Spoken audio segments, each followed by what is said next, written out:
What is up, team? Killchain here, and these are the 5 P's of preparing for the expansion, due to drop in around about a week now. And as they say, preparation prevents piss poor performance. So let's get it. The first P is for Purge. Good movie, but no, we're not shamans around here. So Purge obviously means the cleanest of slates for your characters, including alts and things like that as well. Clean out all your quests. Make sure you got a fresh, clean quest log.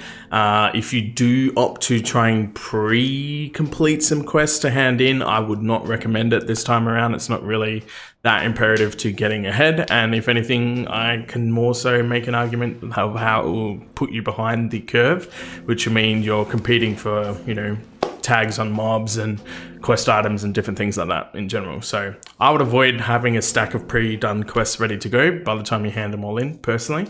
But clean quest log, completely get rid of that. Empty out your bags, make sure you sell off any unnecessary consumables or whatever you're not using or anything like that. Banks, get rid of your bank stuff. Tidy up your war bank if you've already bought a few tabs at least. And yeah, basically just go in with a clean slate and truly purge the character so it's ready to slam the expansion. The second P for preparing is proximity. So this can be both in-game and I guess game adjacent. And what that means game adjacent wise is simply proximity to other players that you're going to be playing with. Do you have a guild? If not, start looking around for one. Now's definitely the time to do so. And if you're re-engaging with old friends, make sure, hey, you guys are raiding again in the upcoming season. Reconnect with people, look for new communities to play with and things like that, and surround yourself, thus the proximity part, with those that do actually kind of want the same goals as what you want. If you're just a casual, or you're only interested in raid or only Mythic Plus or a mixture of whatever the case may be, even a PvPer, these are the people that you want to be looking for, right? So you've got people to play with. So from a proximity standpoint, yeah, surround yourself with the right people for you. And likewise in game, make sure you position yourself in the right way as well. You've purged all your bags, you're ready to go. Park your ass into Dalaran, as that's when the next phase will kick off when the expansion goes live. So P number 3 is for pacify, and if you're anything like me, you 100% know this will ring true.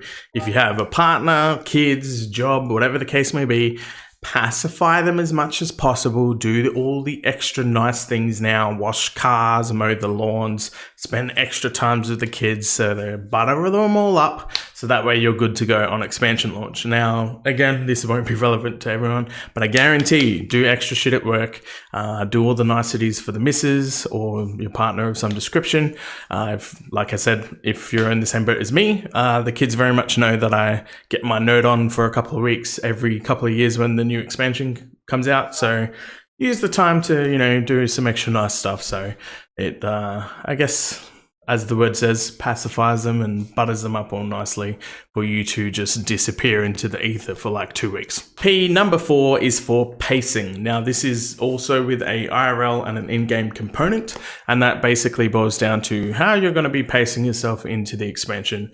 For me, for example, I've taken 2 weeks off specifically on season launch, not expansion launch. So though I have a couple of days off to get ahead of the curve and get some characters leveling and everything like that, my main bulk of it is based on the season launch itself. And with that in mind, stock up on what you want. Are you someone that wants frozen dinner meals ready to go and you're going to go all out with the boys for like a week straight?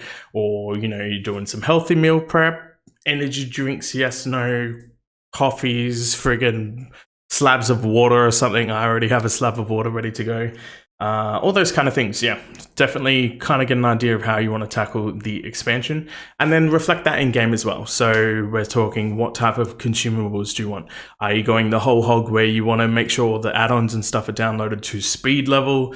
Do you need rocket boots and things like that as well? I would at least suggest the fried bonefish, as that gives you 21% move speed every time you kill an enemy. That gives you experience. So definitely well worth it. You can pretty much chain pull, and really good for melee classes, which I play obviously. And if you're on the channel at all, we pretty much will operate within the 5 yards of a target at all times. So yeah, definitely well worth picking up the fried bonefish and anything else that reflects directly of how you want to pace yourself when the expansion launches. And finally, to wrap it all up, we have P number 5, which is going to be packaging. The brutal truth, unfortunately, if you're even remotely any sort of gameplay enthusiast when it comes to a more mid-core or hardcore kind of play, whether that's Mythic Plus rating, whatever the case may be, even Delves for that matter, if they end up any level of difficulty whatsoever, add-ons and weak auras are just a part of the gameplay space now, unfortunately. So make sure you get all those packages up and running. Pick whichever weak auras pack that you like running for your class weak auras. You've got Quasi, Luxthos as free options. Now, for example, has a paid one. Multiple different options, and yeah, things that Afanar is another one I think of that I'm pretty sure are all free as well.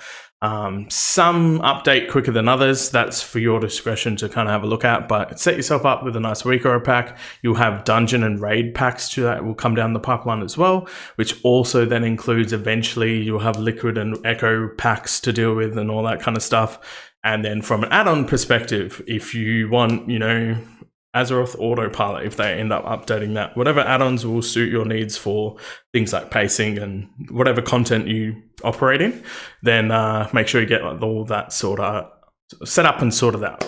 Now, keep in mind as well, these add-ons, while they will need updating, they're going to be based on 11.0, and we're already in 11.0 as a patch, so most of the add-ons shouldn't break too hard. Hopefully, we'll find out.